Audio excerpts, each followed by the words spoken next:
the front burner, but unfortunately, I'll be the first to admit that no definite policy direction or steps have been taken in that regard. But one of the things that we as members of the party try to push, still in line with what we tried to do in constitutional amendment, was to bring the issue on the floor of the House.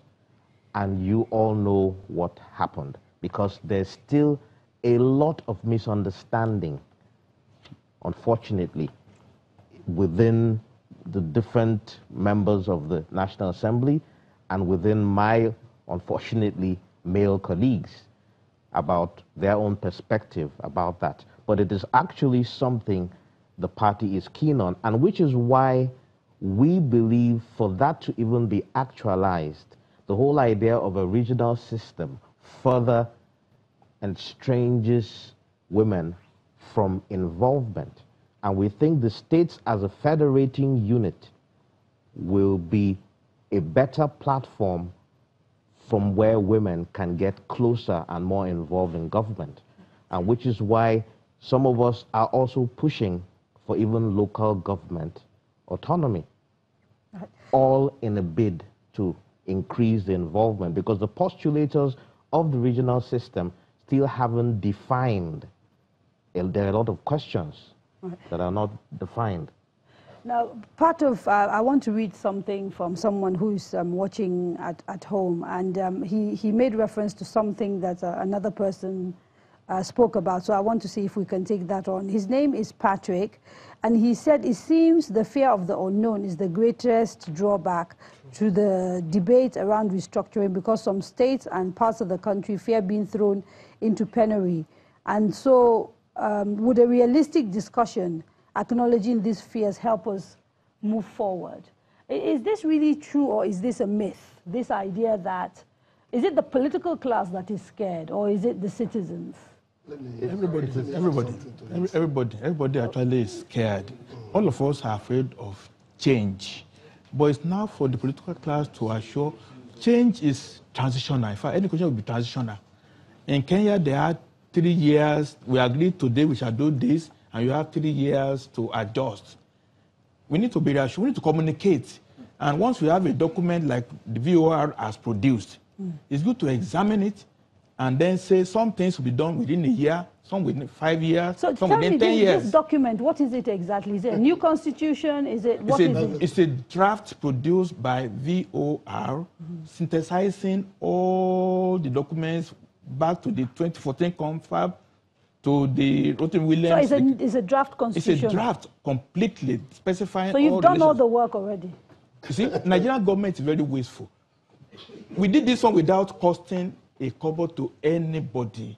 You understand me? The Obasanjo spent 600 million. Jonathan spent 7 billion. It's what we have done with computer research, synthesize ideas. It's now for Nigeria to examine this document and say, we like this, we don't like this, we like, and this is organic. Okay, so everything completely spelled out. Last week. I think the difference with what you have and what had come out from what the National Conference produced essentially is that in the other one, there was debate and negotiation. Yes. There was debate true. and negotiation by delegates to the conference. True. This one, as a researcher, you produce this one without it's debate. not to evaluate. Yes, without debate with anybody.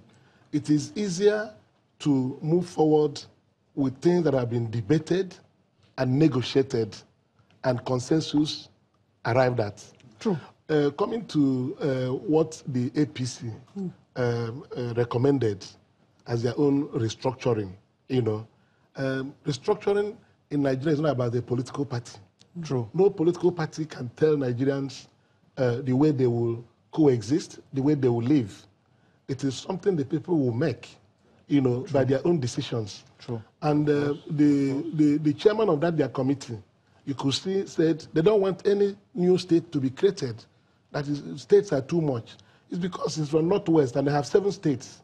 So they have enough. But to be fair to him, he's not the only one. There are different, he's a committee of APC, he's the chairman. Yeah, but there are different people. You know, he's not here to defend himself. Let me tell you, you mentioned him, I didn't mention him. creation of states, because that committee said there's already an existing process for the creation states. That of process states. isn't driven from the Constitution, which makes a creation of additional states and local governments almost impossible, because you have to go to the various state houses of assembly and get 2/3. Can we please, excuse me. Get 2/3. Okay. So now, when you finish, because I can see Tokwe has just been shaking his head. In essence, let's not even be talking about this one here, this one there. Let's just look at the kernel. And the kernel is that the central government is keeping too much to itself. And the states are now, they are there. The federal government gives them bailout funds. You know, if you unbundle the things concentrated at the center and devolve them down to the states, to the extent that anybody who has some resources can exploit the resources and deploy it to development and pay royalty to the center. Now, These are part of the things we've been discussing. The National Assembly has started some sort of constitutional amendment, that process. DSP said it here. The Deputy Senate President said that there are people who do not want change at all because they consider the status quo good for them. So they don't want to hear So this suggestion that it anybody. could be done in 1 week practically will not work. No, it will not your work. View. It will not work because all constitutions we have had in the past, all of them were products of constituent assemblies.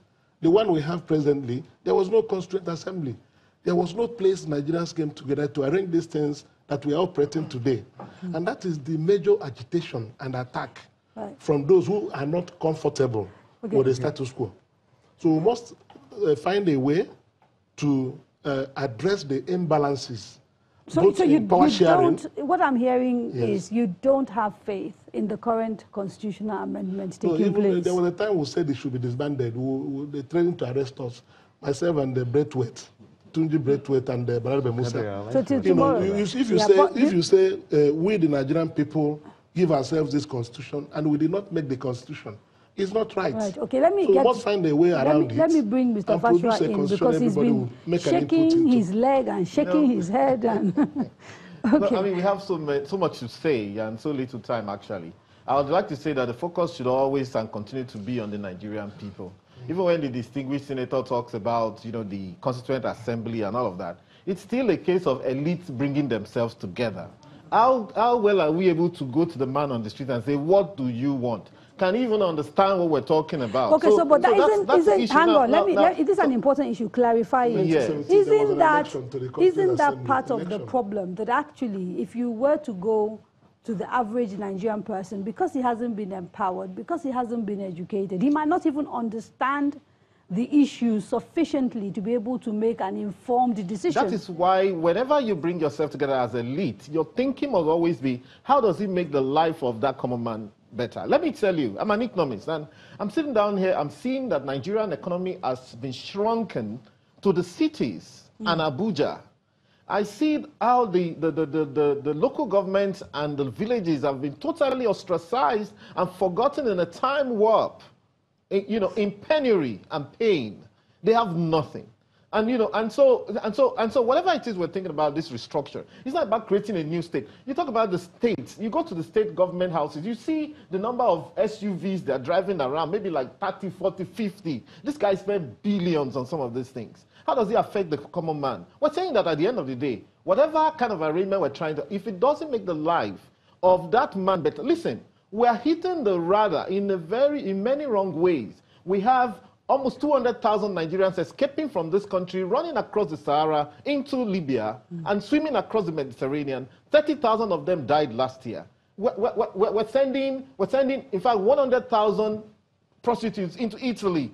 So you see, whatever it is we're doing, all of this, that auntie said, there's too much grammar, and that's very true. However, I think I'd like to make a point to those essentially very intelligent intellectuals. Look, what is true federalism? Have you read the Federalist Papers? And, the point is that even in the US, and you said it wasn't a very great example, but even look at Canada. No. What Canada I also was runs suggesting was that it is no longer the poster child of yes. US, Canada. People should Google. Google is everybody's friend.